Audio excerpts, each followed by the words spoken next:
Now, some more breaking news to bring you about the government's controversial agreement to sell the Chagos Islands in the Indian Ocean to Mauritius. The islands house an airbase on Diego Garcia, which is important strategically for the UK and the US.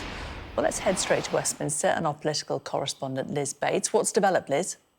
Yes, well, this is a problem that's been kind of rumbling in the background for the government. This was a deal that originated under the previous Conservative government. This Labour government have continued with it to take the British territory of the Chagos Islands, hand the sovereignty of that to Mauritius. The problem, or the potential problem with that, has been this UK-US military base, Diego Garcia. There will be a deal in place for that to be leased back to the UK. The problem was the then incoming US President Donald Trump and his administration were rumoured to want to have a look at that deal themselves, with the potential to step in to intervene, to veto it, because it had security implications for the US. Now, we did have a bit of an update on that back in February. You can see the pictures there when Sir Keir Starmer went to Washington to meet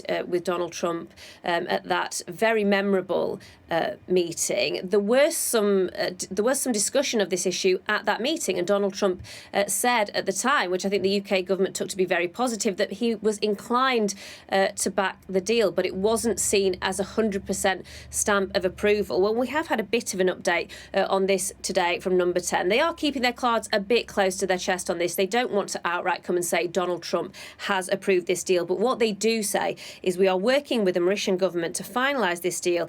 When it is finalised, it will come to Parliament.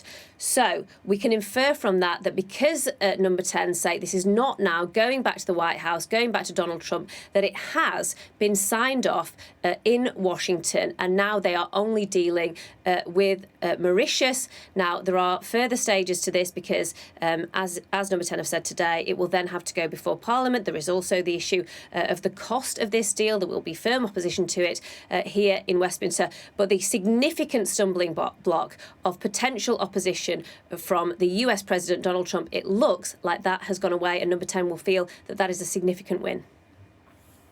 Liz, thanks very much.